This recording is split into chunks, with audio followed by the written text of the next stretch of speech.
na hordofuu qofa. Let's go. Daawwattoonni kiyya warra silkii irraa na hordofaa jirtan silkii keessan irraa gara Google deemuudhaan Google erga banattanii booda gara gubbaa sanii tuqaa sadeen gubbaa jirtu sana irra tuqattuudhaan yeroo isin tuqaa sadeen irra tuqattan desktop site ka jedhutu gara gadii kana keessatti isinii dhufa. Kanaaf desktop site ka jedhu kanarra tuqattanii yeroo isin desktop site irra tuqattan akkanaan amma kompiitara irraa ilaalaa jiru kanatti isin agarsiisa jechuudha. Kanaaf haala saniin akkanaan kompiitara irraa hordofitti isinillee silkii irraa hordofuu dandeessu jecha. Warra kompiitara irraa ilaalaa jirtan ammoo itiyoo koodarii barachuudhaaf jalqaba maal goona browserii barbaaddan banachuu qabdan jechuudha. An browserii nan fayyadamu browserii Chrome browserii jechuudha akkuma beekamu. Kanaaf Chrome browserii kompiitara kiyya irraa hin banadha. Haala kanaan Chrome browserii banadheetiin jira. Taabii haaraa banachuudhaan maal jettanii barreessitanii iddoo sarchii kanatti maal jettanii barreessitanii itiyoo kooder jechuudhaan barreessitanii jechuudha. Itiyoo kooder jettanii yeroo beessan haala kanaan isinii fida. Yeroo isin barreessitan haala kanaan fida itiyoo kooder ka jettu kanarra tuqattanii jechuudha. Yeroo isin irra tuqattan kabajamtoota daawwattoota kiyya haala kanaan isinii fida. Kanaaf liinkii jalqaba dhuftu kana kan itiyoocoders.et jettu tanarra tuqattanii itiyoo kooderii banachuudhaaf liinkii tana tan itiyoocoders.et jettu kanarra tuqattanii jechuudha. Yeroo isin liinkii itiyoo kooderii irra tuqattan fuula kana isiniif bana. Akkuma agartan kana fuula kana isiniif bana. Gara galmeetti deemuudhaaf fuula kanarraa gad deemnee get started tajaajilu kanaatu jira.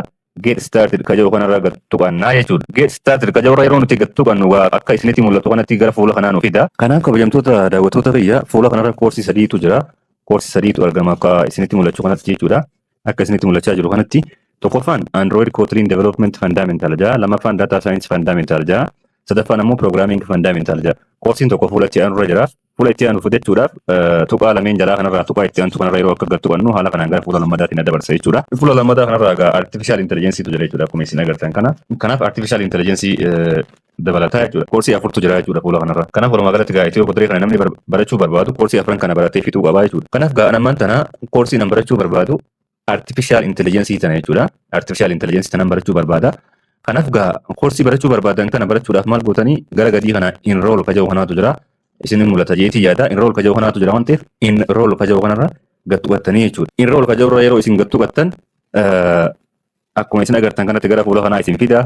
Okay, gara fuula kanaa isin fiduudhaan waa'ee piroograamichaa yookaan immoo waa'ee koorsii kanaa waan tokko tokko isinitti himaa yookaan immoo isin barsiisa jechuudha asitti. Kanaaf maal jaa gubbaa sanatti login to continue ka jedhutu jira jechuudha. Login to continue ka jedhu kana gara tuqachuudhaan imeelii keenyaan seennaa jechuudha. Imeelii keenyaan galmaa'uu qabna waan ta'eef imeelii keenyaan galmaa'uudhaaf ammoo login to continue ka jedhu kanarra tuqannaa jechuudha. Gara fuula kanaa isin fida. Fuulli kun iddoo isin imeelii keessaniin itti galmooftanidha.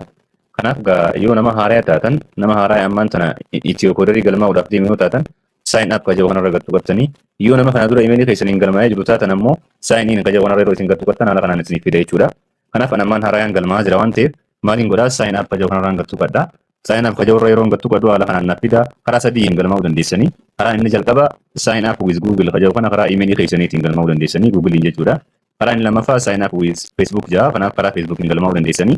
Karaan sadaffaa ammoo imeelii keessanitti galchuudhaan asitti jechuudha. Imeelii keessanitti galchuudhaan galmaa'uu dandeessan karaa sadiin kanaan jechuudha. Kanaaf ammaan sana karaa kana keessa sign up with Google ka jedhu kanaaniin galmaa'aa jechuudha imeelii kiyyaan. Kanaaf irraan tuqadhaa. Yeroo irra tuqadhu akkuma isinitti mul'achaa jirutti imeelii kiyyaan afidee naaf tarreessa. Imeeliin naaf tarraa'ee keessa imeelii kiyya kaniin galmaa'uu ni barbaachisan irraan tuqadhaa jechuudha. Kanaaf yeroo irra tuqadhu haala kanaan akkaawuntiin duraanuu na jiran jechaa jira. Kanaaf akkaawuntii yoo jiraate saayiniin gochuu qofaatu nurraa eegama.